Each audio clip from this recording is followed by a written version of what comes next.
Are we live right now? We might be. Okay. Good morning, everybody. Whoa. Oh, baby. It is showtime. Welcome to the Three Man Weave College Basketball Show on Wednesday morning here, hosted by our friends at SBR, sportsbookreview.com.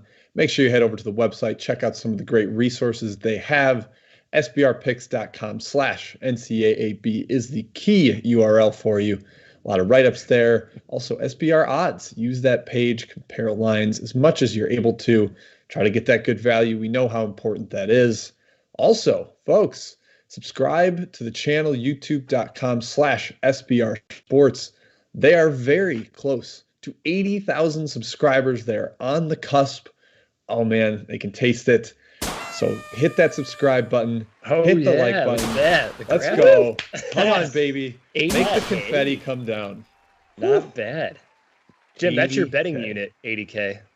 Sure is, Ky, and that's why the 0-6 best bet streak is a real pain. I tell you what, it is not great. Ouch. But yeah, like and subscribe to the channel. We appreciate that, and so do our friends at SBR. Ky, Matt, let's get a little bit of takeaways from last night before we move into today's board. Matt, let's start with you. What did you see last night?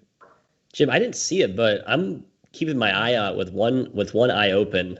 Box score perusing here, Matty Naples. The Temple of Doom. This team has been pretty sneaky solid as of late. Now, listen, I don't want to go overboard here, right? This team's not a bunch of world beaters. They're 4-4 overall, 3-4 in the AAC. But it's one of those teams that got a late start to the season. We're still trying to figure them out, trying to solve this riddle. They are 4-1 their last 5 games against the spread. Khalif Battle, the Butler transfer, has been a revelation for this offense that really needed some perimeter scoring. They have the 2 freshmen in Davian Dunn, Jeremiah Williams, who are just getting better and better as they get some seasoning to their game. You have the veteran pieces, J.P. Morvan, Devondre Perry, and Brendan Berry, the sharpshooter who we love. I think this Owls team has some value going forward. It seems like the odds makers have them very underrated. You know, it's still Temple. It's still a strong program. I know we're not big Aaron McKee guys here, but I think this Temple team is a team to keep an eye on going forward, Kai. I think Aaron McKee's doing a great job this year. I know we gave him some crap last season because he inherited such an experienced team. They didn't perform up to expectations. But this season, McKee's done a great job. Give him credit. I agree. This team's been very feisty, particularly as a dog.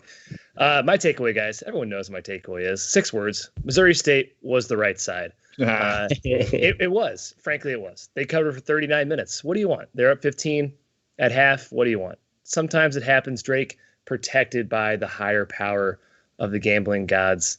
I do lean Drake today for full disclosure. But Missouri State, I don't regret that bet at all. I'd make it again, same situation.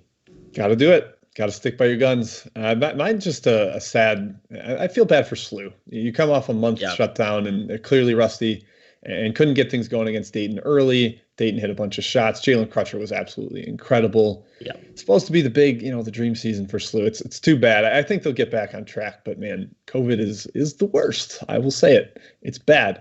Okay, let's move into today's rundown. We'll start in the Big East. Creighton headed on the road to Seton Hall. These two have already met one time this season, and it was ugly. Creighton won by 36, I believe was the final number, and it wasn't even that close. Just a complete demolishing by the Blue Jays. Now they head to New Jersey. Creighton a slight favorite, around 1.5. Semi-surprising stat here, guys, that I just didn't even realize. Creighton is 15th nationally in 2-point percentage defense. They do a terrific job of enticing 2-point jumpers, making people live in the mid-range. I don't know. It's impressive. I didn't think this defense had it in them. But Matt, do you think Seton Hall gets a little bit of revenge and flips the script this time around? Yeah, you got to think just with the flip-flop momentum that there's probably some value on Seton Hall there. But I think, Jim, you bring up a good point about Creighton just from a macro level. I think this team's actually underrated to a certain degree. They're 11th in offense. I think this is still a top 5 offense. We haven't seen Mitch Ballot get going at the level that we know he can shoot the ball. Marcus Zagorowski has not been fully healthy, what it seems like all season. He's played 2 straight games, very efficient, but he still hasn't quite hit that top gear. So for that reason, I think Creighton is a team I just don't want to fade because I think there's actually room for improvement, even as well as they played. Also, in the first matchup here, Kai, Creighton was on fire from 3, but they were also carving them up from all over the floor. 21 of 33 from 2-point percent or from inside the arc. So it wasn't just their outside shooting, it was their cutting action, those misdirections that they always do there. So I think Seton Hall has a lot on their plate to solve in terms of what went wrong last game defensively. However, Desandro Mamashkravili, the Georgian superstar, is a tough matchup. So yeah, I got to think he is maybe he has a field day here for the Pirates. Yeah, Seton Hall's defense has been weirdly suspect in Big East play this season. Not what we're used to seeing from Kevin Willard's teams. And you mentioned Creighton's hot shooting. Seton Hall couldn't hit the broadside of a barn. They were 3 for 18 from deep in that first matchup. I think the spot favors the Pirates a lot here. They're a dog at home, big revenge for them. The first matchup, they had a huge glass advantage. They're the third biggest team in the country. They grabbed nearly 32% of their misses. I think that likely continues. That's an important thing, a factor in this game. And I think the shooting turns around slightly here. So I do lean towards Seton Hall as a short dog at home and a huge revenge spot, Jim. Yeah, we've seen in the day of or back-to-back days, back-to-back matchups where teams have bounced back from those massive blowouts and gotten a win. I still think Creighton wins on the road here. I just think they're the better team in Seton Hall. It hasn't totally put it together, but yeah, I don't have a strong take on this one. I do think there's a chance that Seton Hall gets it done as well. So I am staying hard away from this one. I got nothing. But let's stay on the East Coast. Let's move down to Maryland. Wisconsin headed on the road to Maryland. My Badgers boys. Hey, are they going to get it done at the Terrapins in College Park? Wisconsin a favorite of about 3.5. Obviously a low total between these two, under 130 right now, so sitting around 128.5. The Terps shredded Wisconsin inside in the first meeting, shot 57% inside the arc. Not something often done against this Badger defense, especially with the size, the experience, the physicality that they play with. Ky, do you see the Badgers rolling on the road this time, getting a little bit of a revenge of their own after that home loss? I do, Jim. I have a Wisconsin small play today. Maryland's been feisty, man, on the road. Their road wins are Wisconsin, Illinois, and Minnesota. That's insane. I'm not sure any team has yes, sir. As good of a resume as that in the country, even with those road wins. But they're 0-3 at home in the Big Ten. That's straight up and against the spread. Weirdly, not a good home team this season. Wisconsin has advantages on both ends. They guard the perimeter extremely well, and the Terps lead the Big Ten in percentage of points scored from outside the arc. This one's a big gut Badger lean for me, Matt. -3 on the road. Yeah, I'm curious what Jim's thoughts are here. We saw in the first meeting. I can give you some thoughts there. I want his thoughts in a normal non-Wisconsin accent to clarify that. But we saw Micah Potter, Nate Reavers effectively no-show their first meeting against the Terps here. 12 points combined. They were gashed inside. We've talked about it a few times before that this Wisconsin team really balanced, really connected, strong group. The only wart that's shown is the fact that they can't really play these two bigs together, and they've kind of gone away from that completely. Jim, do you think that's an issue going forward here? And does that kind of come out? Does that surface in this matchup again tonight? I don't think it's too much of a problem, to be honest. That's not something like they need to do to be successful. They still got the way that they can invert the offense, put Davison on the block, or Tyler Wall has been really impressive on the block. Yeah, I do. He's really emerged lately. I mean, Wisconsin was 8 for 15 from the free throw line in the first meeting between these two. That will not continue. This is a sound veteran team that will make key shots late. I would lean towards Wisconsin here as well. However, they have not been, I mentioned when they played at Rutgers, that was kind of a house of horrors for them. They're 1-4 straight up at College Park since Maryland joined the Big Ten. Also not great. But I do think this veteran team coming off that loss in the Kohl Center, starting to find their groove a little bit. I think they get it done on the road, but at 3.5 especially scares me. So I am not taking it on the number in this one. All right, let's move to the ACC. Louisville on the road at Clemson. Clemson, a slight home favorite here, -1.5. Also another low total here, 129.5. These two teams play very solid defense. Well, that was supposed to be Clemson's calling card, but they've been absolutely torched in their last 3 games, falling from 18th down to 50th in KenPom. Yeah. Guys, in those 3 games, Clemson's opponents are shooting 43 of 81 from deep. That is 53%. And there's only so much they can really do about that if their opponents are going to be that scorching from downtown. I kind of like the road dog here. I think Louisville's just a little bit of a better team. I make them a slight favorite. So I'm going to take them +1.5 here. Are either of you joining me? Matt, let's start with you. Yeah, Jim, I don't really have a strong nuanced take here. I just think the wrong team's favored. Clemson, 35-point loss to Virginia, 18-point loss to Georgia Tech, 19-point loss to the Noles, who have been a fireball themselves lately. You could argue there is some shooting regression momentum in Clemson's favor, Jim, as you mentioned here. But I also could argue Clemson's early surge was maybe a little bit not paper tigery, but they're kind of settling more to where we thought they would be to start the year. Louisville, I just haven't quite seen that next level that I think they can get to yet. But I know with Chris Mack, they're going to arrive there. I'm still waiting on Malik Williams to come back, but with the guys they have intact tonight, I think there's some value here on the Cardinals, Kyle. Yeah, my only worry is I think it's a tough matchup defensively for the Cardinals. They don't shoot well from the outside, which is Jim pointed out, is the way ACC teams recently have been beating Clemson. Clemson allows the fewest percentage of points inside the arc in ACC play. Louisville, they dribble drive, they feed the post. That's what they do on offense. So I'm a little bit worried in that aspect. The under looks attractive for that reason. I don't think Clemson's scoring well at all either. And I guess I have a slight lean towards Clemson if they're a dog. If they're not, they're favored. So Louisville as a dog is a lean for me, Jim. Yeah.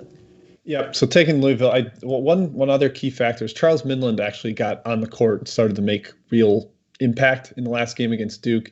He wasn't great, but just adding one more potential scorer, he can shoot a little bit. That increases their potency from beyond the arc. So, yeah, I'm going to ride Louisville here. I just like Matt said, I think the wrong team is favored in this one.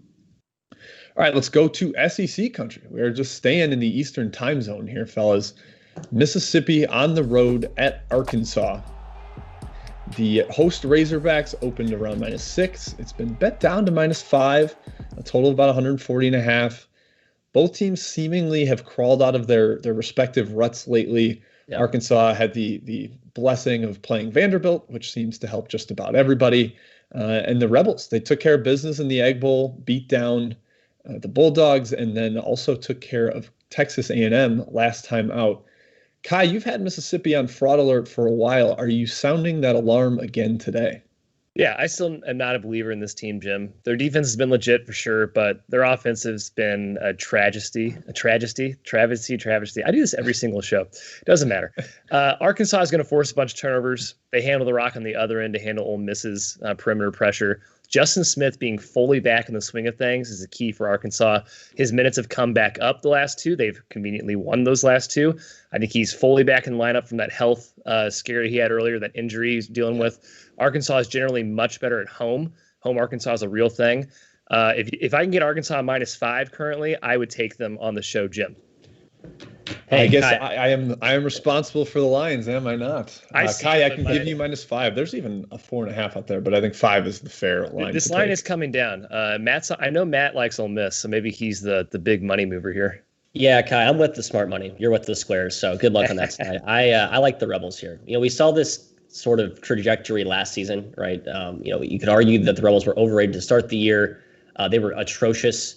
And they started to turn on the Jets late in the season. Kermit always figures it out, right? I mean, last season he had sort of a makeshift roster, talked about a lack of toughness. He did, I think, the best with what he had at his disposal last season. This year he solved that with LaMelo White. The problem now is the offense.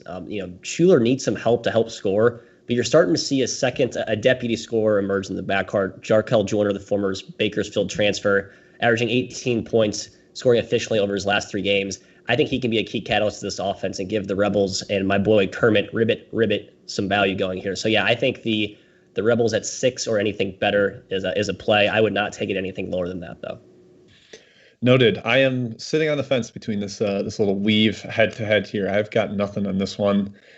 All right, Big Suey. Oh, there he is. Let's get to the chat mob here, guys. I know there's been a lot of chatter in there. I'm not sure how many games have actually been requested. Just a very active crowd of a lot of takes on both sides of the fence here. So Matt, do we have any games that we should be discussing today? Yes, Scott Ellis asked about Florida State, Jim. They're taking on the Miami Hurricanes, a team that we've been backing stubbornly, I would say, most of the season. At least I have personally. The revolving door of injuries continues to be an annoying thing to track with the Canes. Chris Likes, I believe, is dicey for today. They did get McGusty back last game. I will be on the Canes even if Likes is out again today. I just think there's some 3-point shooting luck regression in their favor. They're a better shooting team than how they shot. The Notre Dame game was a microcosm of that. So I'll be on the Canes. Ky, are you with me or not?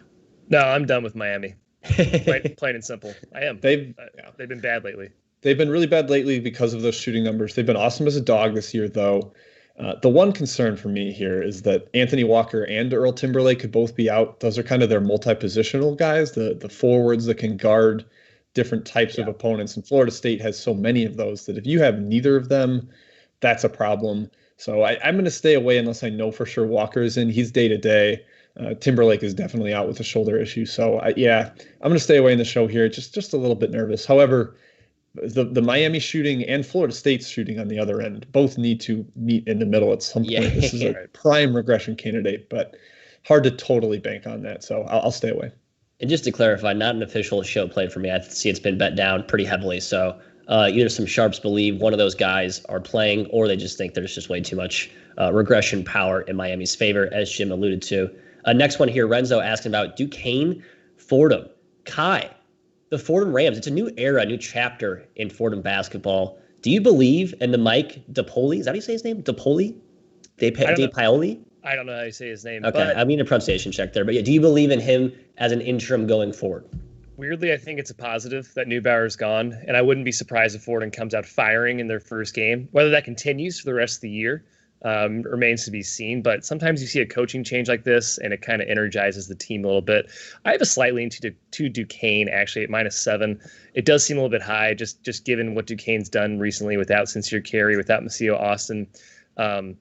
Not much of a lean there, but a slight one towards the Dukes. Yeah, this game is gross. They combined for 93 points in the first meeting. There's going to be a lot of half-court, gross, ugly possessions with bad shooters shooting over the top. Lean towards the under. It's tough for a favorite to cover that. And Ky mentioned the new coach boost a little bit. Northern Illinois definitely saw that earlier. A team that was playing terrible that got rid of its coach, and there's a little bit of a couple covers out of them. So yeah, no side lean here. Definitely an under lean, but nothing official for me. Yeah, I think you look at that Northern Illinois example. Lamar Chapman, interim coach, steps in. You kind of get like a team rejuvenated, sort of like lights a fire under them. There could be a similar effect here, but no play for me. A lot of people hyped about LaSalle. I'm not really a big Explorer guy, but a lot of people seem to, in the chat mob, be geeked about the value you're catching tonight. I think it's 7 points is the current line. They're a dog at Rhode Island. Fats Russell's status is key for this game. He was a late scratch against Fordham, and you could tell how much they struggled without his ball handling in the background. Fordham can pressure pretty well, pretty effectively, but without Fats, I think that really exposed some warts there for Rhodey. Jim, any play here at all, or just kind of unclear? No, this is at LaSalle. At LaSalle, thank you. Yeah. LaSalle coming off maybe their best game of the season, winning at Richmond. If Russell's out, then LaSalle probably does have value, but he's like a legitimate game time call. So I don't think it's really prudent for either or any of us to make a call here without knowing his status, to be honest. Yeah. Our guy CC asking about St. John's versus DePaul. This is in the category of why bet this game for me. You just, both teams are like a box of chocolates. You have no idea what you're getting from either one at any given time. Ky, are you going to be a bolder man than I and play a side here, or are you just going to stay away? No, staying away. I made the line where it is. I mean, I guess I lean St. John's because why would you lean DePaul? Yeah, exactly. I have to agree with that. I lean towards the over. Lots of points. I think both teams will be sprinting. All right, Jim, let's go back to the Allen here. We got some extra action coming in. I'll compile those and we'll get back to them at the end of the show. All right, we're leaving the Eastern time zone. We are headed west. Got Boise State headed on the road to Colorado State. This one opened Colorado State -1, but it has been hammered. Boise -2.5, almost -3 in some places. At the higher total.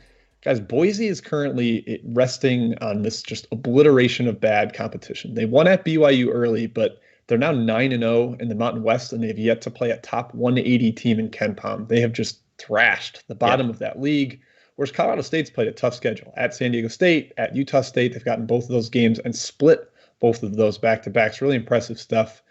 I lean towards Colorado State as a little bit of a buyback here because of where the number is at. Matt, are you with me, or are you kind of buying into the heavy steam? You think the Broncos are the play here? Yeah, my matchup angle, I guess, agrees with the steam, Jim. Just in one particular area, Boise State has such an abundance of length on the perimeter. They usually trot out 6'2", 6'5", 6'5", or 6'2", 6'5", 6'7", depending on how Rice adjusts the lineups there. Colorado State's guards, who I love, Kendall Moore, Isaiah Stevens, are two little dynamos, but they are just that little. 5'10", 6 foot.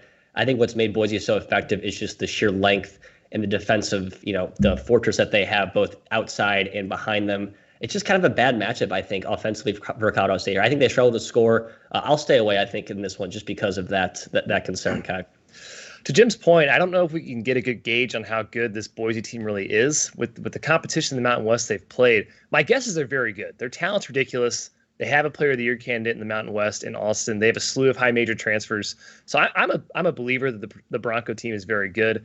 Colorado State, man, I don't know what version we're getting tonight either. They look helpless one game, they look awesome the next. Those splits with San Diego State, Utah State are impressive. The sweep over UNLV looks really good now, but they've had some stinkers mixed in with those good games. I agree with Jim. The spread has gotten to the point where I have a small play on Colorado State, plus 2.5. Hopefully it gets to plus 3. I'm just hoping we get the good version of the Rams because I think Boise might be the play in game 2, guys. Yeah, this one seems like a split in the matchup. So whoever wins the first one, keep a big eye on the other one in the second. Of course, we'll have a show tomorrow, so we might be able to discuss that. All right, let's stay west. BYU headed to Pepperdine. This is the second meeting between these two in less than a week. We saw BYU mostly control the game in Provo. We're up double digits for a lot of it, but a late run, Kessler Edwards kind of got hot, started to figure things out, used his versatility against the lumbering BYU bigs, cut it down to, I think it got to 3 at one point before a late extension by the Cougars. Matt, do you think Pepperdine gets it done in this one now that they're back home in Malibu? Yeah, I wanted just to basically find what I said when we talked about this first matchup and just regurgitate that. I feel the exact same way I felt about this matchup before the first leg. The line's just too high. I think these teams are much closer, much more connected in the same weight class than a 6.5, 7 point spread would indicate. I think it maybe it dropped down to 6, but I wouldn't make it 6 on a neutral court. So even though Pepperdine's home court obviously is, it's not a Cameron Indoor or a Fog Allen Fieldhouse. It's it's still their home court. There's some value there. And there was a freaking lid on the basket for the Waves in that first game, Jim, as you mentioned. Some shots finally started to fall.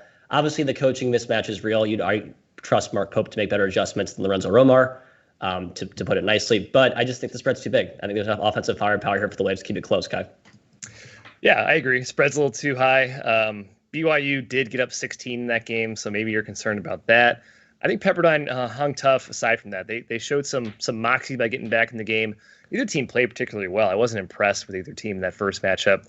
So I love Colby Ross. I love Kessler Edwards. That's a hell of a combo. It's a hell of a 1-2 punch. So, Jim, I'm leaning towards the Waves as well. Yeah, I'm going to take Pepperdine with Matthew here. Plus 6. I'm with you on the Waves. I think there's a very decent chance they win outright.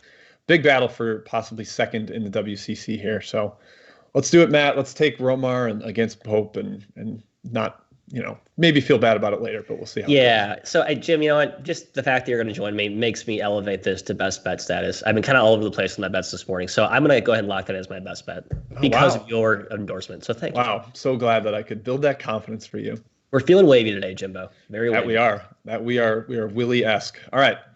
One more on the outline here before we hit our best bets and then go back to Chat Mob. This is an extra board game, a rare on the outline extra board game, but it is the battle at the top of the Southland. Stephen F. Austin at Abilene Christian, the two best teams in this league. Apologies to Nichols. So the two teams that really pressure here. Abilene open -4. It's been bet down to -3.5. Which one of these offenses is going to take care of the ball? I think that's the huge question here. Both defenses are very intense. They like to get up in your grill. Ky, do you see any value in this small conference brawl, or are you kind of staying away in this one?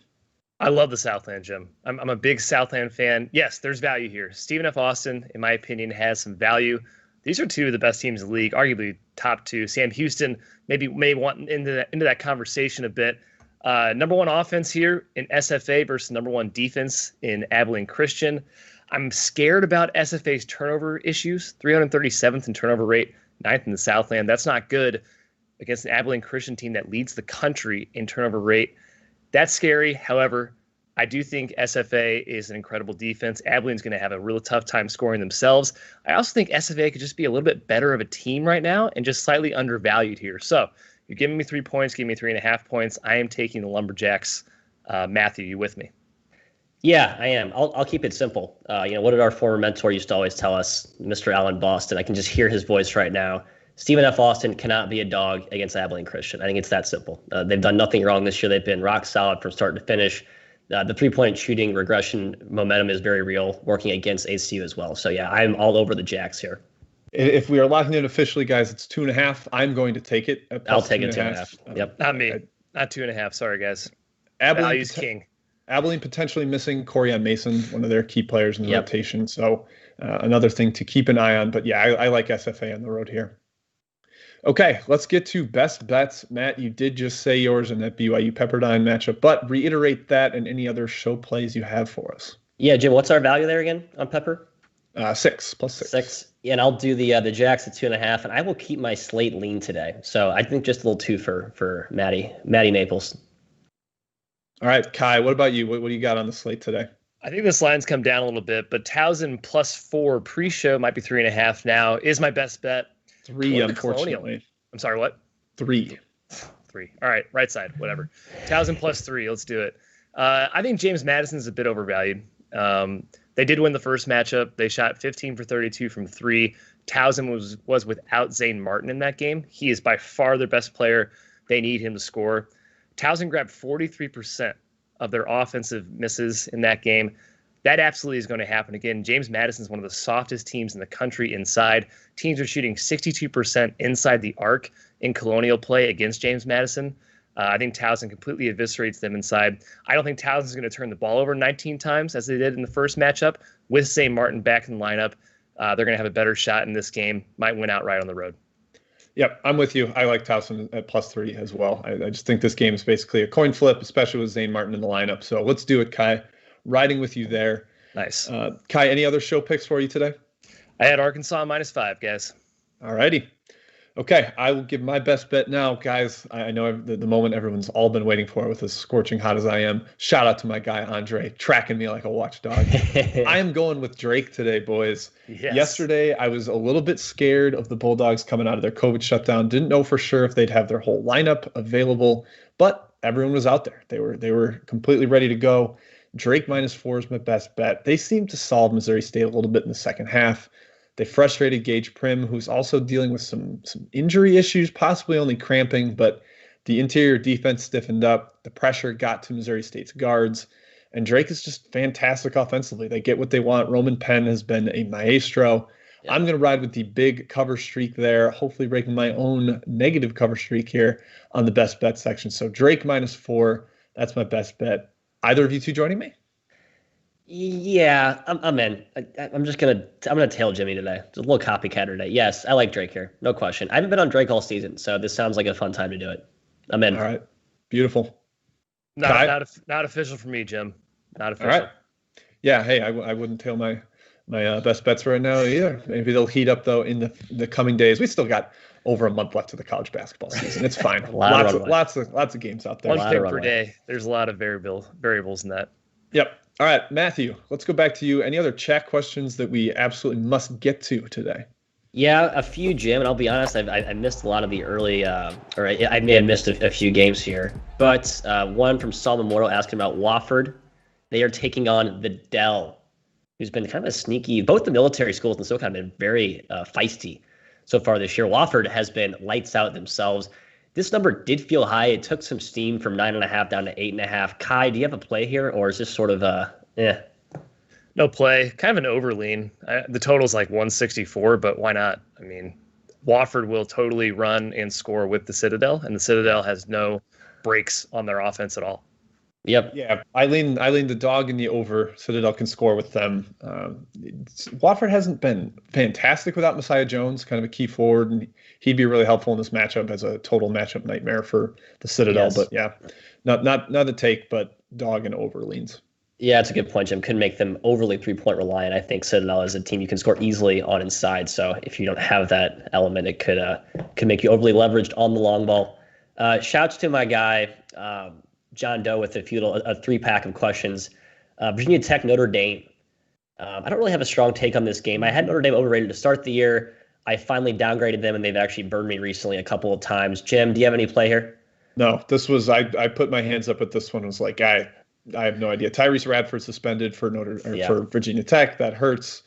They do have a deep backcourt, but yeah, I don't have any idea what to expect with this one, unfortunately. Kyle, I'll hit you with a little Big Ten showdown here. Ohio State. Please do. Man, I got nothing. Lean Ohio State. Either. Yeah. Yeah, Penn State's, again, they've been competent, but Ohio State's been a fireball, so that's a stay away. Yeah. I lean under. Did you guys know that Ohio State's a top 10 offense and like barely they're like 50th, 60th in defense? I'm surprised that split for them. Yeah. That seesaw makes, I don't understand. It's just their identity under Chris Holtmann. You think they'd hang their head on the defensive side. One more here, Mercer versus UNC Greensboro. I don't really have a strong take. It should be a fun game. I think since Alvarez has come back, Mercer has played closer. Their starting point guard played closer to how they were to start the year when they came out on fire. But UNC Greensboro, we mentioned it on the other show, or I think on Monday when they played. They just very much starting to figure it out, starting to make shots. They were really stuck in a rut. Wes Miller talked about how his team just had this. They just weren't like shape. He talked about how he's had guys huffing and puffing as they get up and down the floor. I guess now they've gotten their conditioning under them. They've gotten their legs. I don't know. Whatever it is, it seems to be working. Ky, any play here at all for you? No, lean Mercer a bit as a dog, but nothing strong at all in this one, Matt. Yeah, Mercer 3-1 against the spread as a dog, 1-6 as a favorite. So this situation definitely sets up better for them as an underdog. Okay, one more. Connor Nolan, Providence, Marquette. Yeah, I got nothing here either, I'll be honest. Providence with their physicality up front. Jared Bynum, I believe, is out for this game. I need to check the injury report. I think he's a key piece for them. They've had a couple of good games without him, but I think that's smoke and mirrors. I think he's such a critical part to what they do offensively. So I cannot bet Providence unless he's back. Yeah, Marquette's kind of owned Providence recently, but that's usually because Marcus Howard scores like 40 or 50 points. So they don't really have that luxury this time. I kind of like Marquette here coming off that DePaul loss at home, a little bit of a buy low possibility here. I think they can defend what Providence wants to do offensively, but can't quite get there on the number. So, yeah, nothing for me. Take care, folks. That's all I got. Chat Mob is done. Awesome. All right. Well, we'll wrap it up here. Again, like and subscribe to the channel. Guys, we are so close to those 80,000 subscribers for youtube.com/SBR Sports. Give our friends some love at SBR. Also, check out sbrpicks.com/NCAAB. If you hate our picks, maybe you will like some of the write-ups there. And I know there are some haters in the chat, so head on over there, guys. There's a lot of other resources for you as well. We'll be back here tomorrow morning on Thursday with the same show ready to rock. We will see you then.